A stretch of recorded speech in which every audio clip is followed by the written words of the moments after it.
Good morning everyone and welcome to Glad You're Alive. Before we get started, I'd like to ask you, have you ever personally had a near-death experience or felt your life flash before your eyes? If your answer is yes, then it's likely this experience startled you or maybe even shifted your perspective on life in some way. The beauty of a close call is that it can happen when you least expect it. All can be going well and then, bam, your life can feel like it's in the hands of fate.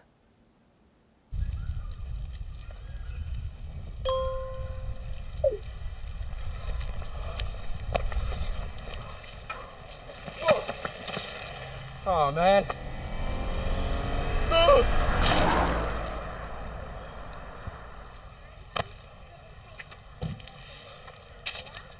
It's no news that every day we are subjected to the dangers of other cars, bikes and pedestrians. One slight misjudgment or an unexpected turn could be the reason someone doesn't deliver their roses, or worse, doesn't see tomorrow. On today's episode, we'll hear from someone who encountered a near-death experience while driving, but is lucky to see the day and share their story with us. I'm Inez, and this is Glad You're Alive. Welcome back to the studio, everyone. Joined with me today is James and Tom. Welcome, guys. Thanks for being here. Thank you for having us. No worries, of course.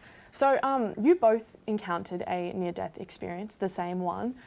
James, can you tell us what happened right from the beginning? Yeah, so in July 2023, I got my first car. It wasn't exactly a new car, it was a 1998 Hyundai Excel. And it was a bit of a heritage car in my family, passed from my aunt to my uncle to my grandma, and then me. And obviously, like most people, I was really excited. So I called my friend Tom, and I'm like, we're going to Inverloch, we're going on a journey.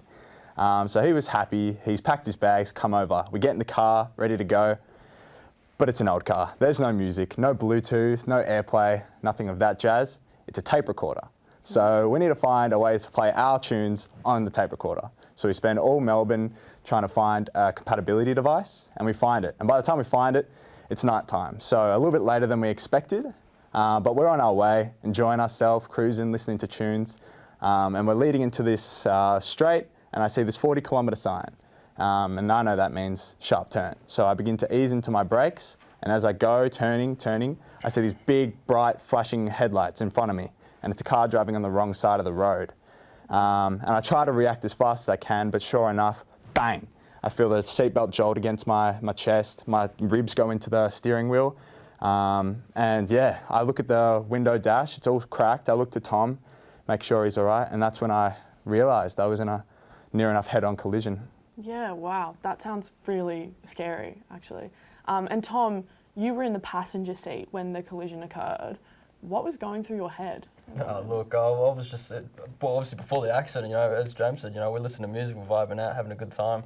As he said, we came up to the suggested 40 sign, so Ben starts coming up, we do what we're supposed to do, and then, as he said, we sort of look up and we're just like, oh, yep, two headlights, and then, you don't really have much time to react, so as the impact happened, sort of like, yep, that happened, that hurt, we're sort of looking around, sort of like, yep, right. I look at him, like, you good, yep, we're good, and yeah, from there, sort of go out, have a look, and make sure other person's okay as well, look at the damage of the car, and just sort of, it sort of all came about really quickly, and you're not really thinking straight at the time, you got the adrenaline pumping, you're stressed out, and your body's going into shock and whatnot, but... Yeah, and it all happens so quickly, Yeah, sure. And so when it happened, did the airbags in the car activate? Yeah, so no they didn't, which is quite funny. So the 1998 year, which I mentioned, that was before the mandate of airbags, which is quite lucky in retrospect, because if it was head-on, obviously we would have liked them, but when we searched it up later, they do a lot of damage, in fact. So they're really supposed to save your life, but in these almost lucky scenarios where we were going 40 kilometres and on an angle, us going into the thing and getting some injuring on our chest was a bit better scenario than the airbags. Wow, okay, that is seriously lucky then. Let's take a look at a picture of the aftermath. Right, okay, that looks insane. The whole kind of front of the car is just rammed off. Yeah. No engine, completely. And the car was written off, is that right? Yeah, absolutely, yeah, it was completely gone. God, okay, wow. And did either of you sustain any injuries in the process? Yeah, well, I was quite lucky, quite fortunate. I just got the less of the injury. As I said, we were turning left, so all the force was unfortunately on my good friend Tom. Yeah, sustained a bit of like, you know, bruising along the seatbelt and everything like that. But Yeah. the main thing was a cracked rib and whatnot. But Wow. besides that, you know, I think I got off pretty lucky considering, like, as you saw in the pictures and whatnot, it's a pretty heavy impact. So Yeah. Yeah. yeah, Completely. definitely. And take me to after the whole accident. How did you feel? Did you struggle getting back into the car and driving again? No, so as I kind of reflected as we were driving back to, we still went to Inverloch, I was like, I need to get back in the car because you can ruminate bad thoughts, and it wasn't my fault. As I said, we're having a great time, and I did what I was supposed to do. Went down to 40 kilometres an hour, and yeah, so the next day, despite everyone telling me not to, I was like, I'm driving, we're back on the horse. Yeah, well, that's so good. And did it ever cross your mind what would have happened if the outcome was different? Absolutely, yeah. So it just really makes you grateful for life. You don't want to take things for granted because Yeah. you can control as much as you can, but some things just don't go your way. Yeah. And looking back, do you think that a near-death experience has changed your perspective on life at all? Yeah, as I said, just express that gratitude. Do your best to control the things you can. What about you, Tom? Yeah, definitely. Yeah, it's definitely definitely a big reality check. You know, that how Yeah. quickly things can go wrong. You know, like one moment you're chilling with your mate, next moment, you know, yeah, all goes bad. Yeah, completely.